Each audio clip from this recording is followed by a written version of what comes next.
Hi there, it's Kevin from RogueDeckBuilder.com here with round number 4, I believe, in the Modern Premier tournament that I entered with Soulsisters. Round number 3, I had basically a bye. My opponent did not show up, so I got a free win there. I decided to stay in this tournament, even though I have to go basically 4 and out now to get any packs. But just thought I'd get some experience with Modern and tape a few games here. These aren't live games, these are just replays. This is also on my spare computer, so I apologize in advance if the audio and video quality isn't as good as it normally is. Anyway, this is definitely a keep hand. We got a Soul Warden first turn into a Johnny's Pride Mate second turn, which is exactly ideal for this deck. And it looks like we're playing against Tron, which is about 50-50. Sometimes we can just flat out aggro them. We gotta dodge the Pyroclasms. And post sideboard, I do have Stony Silences, and if I get out a second turn Stony Silent, it is game over. So that's good. We got our 3/3 here. He doesn't bolt the Johnny's Pride Mate, but this is really bad for us. He didn't even have to search for his. Oh, he did. Okay, expedition map for the tower, and now he's got his 3 Urza's lands. Now all he has to do is hit a Wormcoil Engine or a Karn or an Emrakul or anything, and we're basically dead here. So not looking good for us. And he does go and grab the Eye of Ujin, so that'll allow him to go search for an Emrakul. But we do have an even Mind Sensor here that we could use in response. But now that Wormcoil is just going to be the end of us.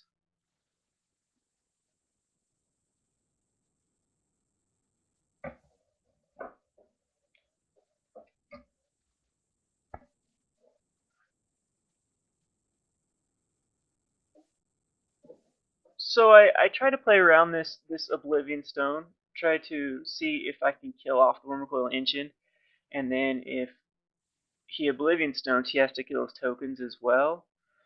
So that's why I decide not to attack here with the Pride Mate, leave him back to block the Wormcoil Engine.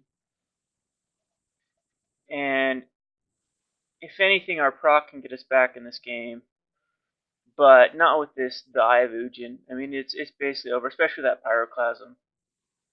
And I will block here. And now if he Oblivion activates his Oblivion Stone, he kills his tokens too. But he has plenty of mana. See, 3, 6, 7, 8, 9, 10. Yeah, he's going to be in range to be able to cast either Ulamog or Emrakul, no problem. And I see he does go and get Emrakul, and I'm basically dead here. He can easily cast that, so I scoop. Post sideboard, the Stony Silences come in. A Knave and Mind Sensors come in as well. And that's basically enough to beat this deck. So, once again, Soulsisters is a very, very powerful modern deck because of its being white. White has all of the answers to basically every deck, but the problem with Modern, especially a big tournament Modern, is you can side against some of the combo decks. You can't just side against all of the combo decks. A lot of times you have to choose between, oh, do I want to side some Ghostly Prisons versus Splinter Twin, or Ethersworn Canonist versus Storm, or the Leyline of Sanctities, or I mean, you have all these options, but you don't have enough in your sideboard to side against all of them. And this particular one, I did pack the Stony Silences, and because I know that Tron is a very, very popular deck, and I also did pack the Leyline of Sanctities for Storm, and a few other decks that Leyline of Sanctity is good against. So, if in the future, I don't know how popular Splinter Twin is. I do end up going against Splinter Twin, but luck out a win versus Splinter Twin. You'll see that later in the videos. But yeah, so I don't know. I don't know about too much about Modern, but Soulsisters seems like a pretty good deck just because of its sideboard options. Anyway, I'll cut randomly. We'll go on to game number 2.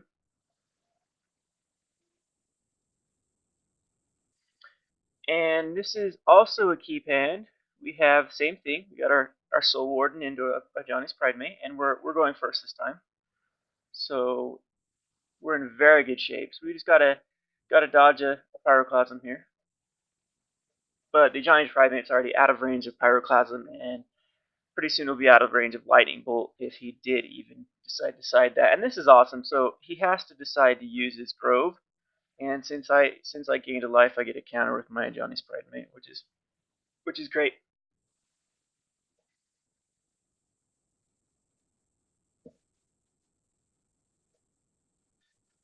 So anyway, so he scries for the power plant. So now all he needs is a tower.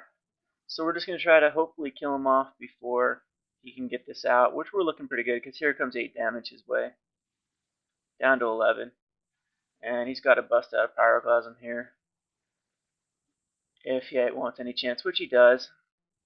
But we got proc, and I will decide just to use it.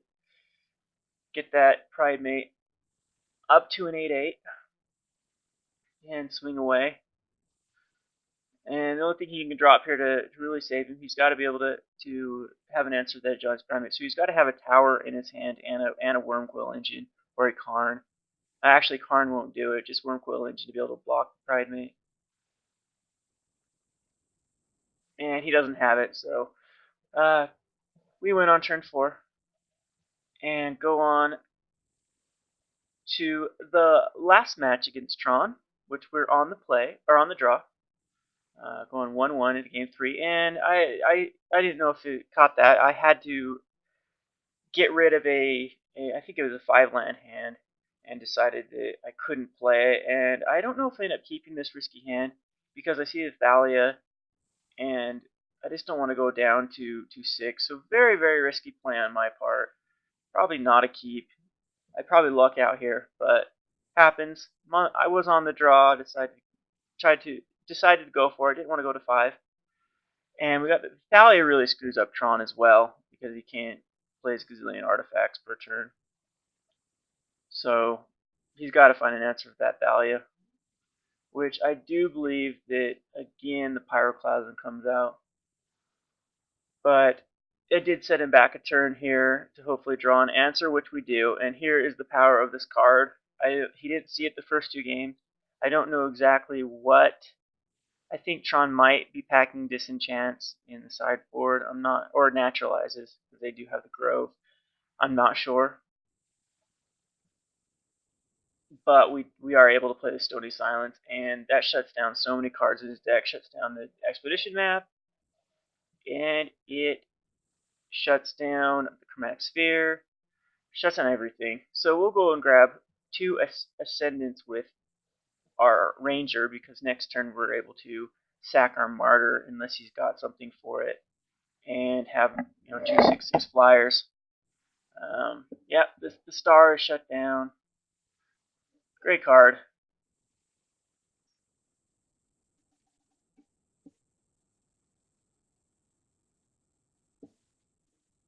So I think even Suppression Field works against Tron. Does Suppression Field only affect creatures? Or does it affect? I think it affects all permanents except for mana abilities. So I don't know if this counts as a. I guess it would count as a mana ability because you're adding mana. I don't know how Suppression Field is worded post Oracle ruling. A lot of these rulings, back in the day, the cards were named kind of iffy about what they did. So I'll have to check Suppression Field and see what it does. But anywho, yeah. Tron definitely does have some cards that shut it down. I guess it's got to be Pack and Naturalizes, I think, in the sideboard, because it seems like Blood Moon would completely shut Tron down as well, or at least slow it down. Yeah, without its land, it's going to be hard for it to eventually cast a Wormcoil or a Karn. They'll be dead by that time. Anyway, that was game number 2. The Stony Silence basically won us that game.